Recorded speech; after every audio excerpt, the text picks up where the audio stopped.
બે મિત્રોની આ કથા છે, પંડિત રઘુનાથ અને નિમાયની. પંડિત રઘુનાથ એક પુસ્તક લખ્યું, જેનો વિષય તેઓ માનતા કે આ વિષય પર એમના જેટલું વિદ્વાન બીજું કોઈ જ નથી. પણ જ્યારે તેમને ખબર પડી કે કોઈ નિમાયની નામક પંડિત પણ આ વિષય પર પુસ્તક લખી રહ્યા છે, ત્યારે તે ખૂબ અસ્વસ્થ થઈ ગયા.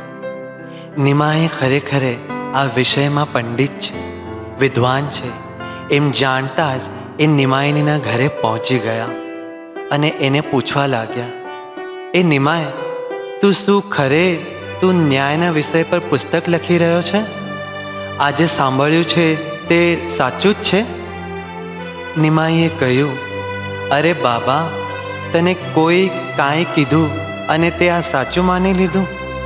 અરે ક્યાં ન્યાયનો વિષય અને વાતો અને ક્યાં હું? ન્યાય તો ખૂબ મોટો અને કઠિન વિષય. આ તો કેવળ મારા મનના સમાધાન માટે કાંઈ થોડું ઘણું લખતો હોઉં છું. પણ રઘુનાથ તો આગ્રહ ચાલુ રાખ્યો કે તો પણ મને થોડું ઘણું સાંભળવું છે.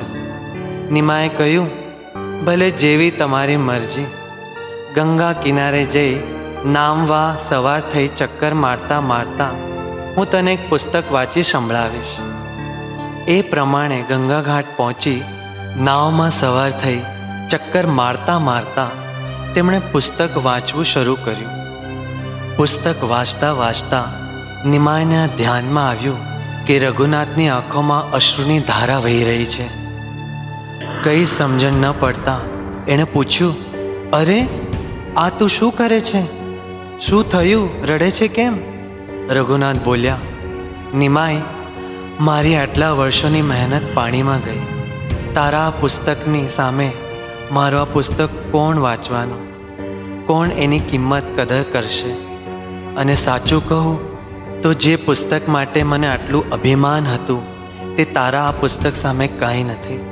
કોડીની કિંમતનું છે. તારું જ પુસ્તક વધારે મૂલ્યવાન છે. આ સાંભળી નિમાએ હસતા હસતા કહ્યું, અરે બસ આટલી જ વાત છે? શું કામ ચિંતા કરે છે? અને જોતા જોતામાં એણે પોતાનું પુસ્તક ગંગાને સમર્પી દીધું અને કહ્યું, અરે આ તો માત્ર એક પુસ્તક જ છે. મિત્રની માટે તો હું પોતાના પ્રાણ પણ આપી દઉં એવો તત્પર છું, તૈયાર છું. બાળકો, મિત્રને ખાતર પોતાના પ્રાણ અર્પણ કરવા તૈયાર થનાર એ નિમાયના સાચા નામને તમે જાણો છો? એમનું ખરું નામ હતું વિશ્વંભર, જે આગળ જતા ચૈતન્ય મહાપ્રભુ નામે લોક સમુદાયમાં આદરણીય, વંદનીય તરીકે જગ પ્રસિદ્ધ થયા. બંગાળના નવદ્વીપ નગરના અગ્રીમ વ્યક્તિ એવા જગન્નાથ મિશ્ર અને માતા સચી દેવીના લાડકા પુત્ર 1542ના ફાગણ સુદ પૂનમ એટલે કે હોળીના દિવસે વિશ્વંભરનો જન્મ થયો. ભવિષ્યના એમના આયુષ્યમાં ખૂબ કંઈ ઘડનાર હતું. નિમાય કેવળ 11 વર્ષનો હતો ત્યારે જ એના પિતાનું મૃત્યુ થયેલું.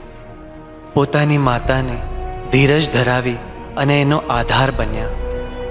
પોતાના અભ્યાસની સાથે એ સમયમાં પણ માતાની ખૂબ સેવા કરતા. પછી સ્વામી પુરીએ તેમને દીક્ષા આપી. સ્વામીએ તેમને નવદ્વીપ જઈ લોકોને કૃષ્ણ ભક્તિનો ઉપદેશ આપવા જણાવ્યું.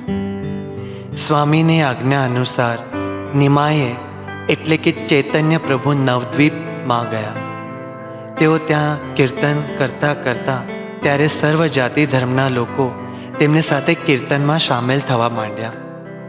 કાળી પૂજા સમયે પશુની હત્યા કરાતી, તેનો બલિદાન ચઢાવાતા, એનો પણ તેમણે વિરોધ કરવાની શરૂઆત કરેલી. કૃષ્ણ ભક્તિમાં લીન ચૈતન્ય મહાપ્રભુએ આયુષ્યનો ઘણો સમય જગન્નાથપુરીમાં વિતાવેલો. જીવનમાં 48મા વર્ષે રથયાત્રાના દિવસે જ એમની જીવનયાત્રા પૂર્ણ થઈ. બંગાળમાં ચૈતન્ય મહાપ્રભુનું નામ તેમણે કૃષ્ણ ભક્તિ અને તેમાં શિક્ષા, ઉપદેશને કારણે અમર છે. બોધ, સાચી મૈત્રીની પરીક્ષા ત્યાગમાં થાય છે.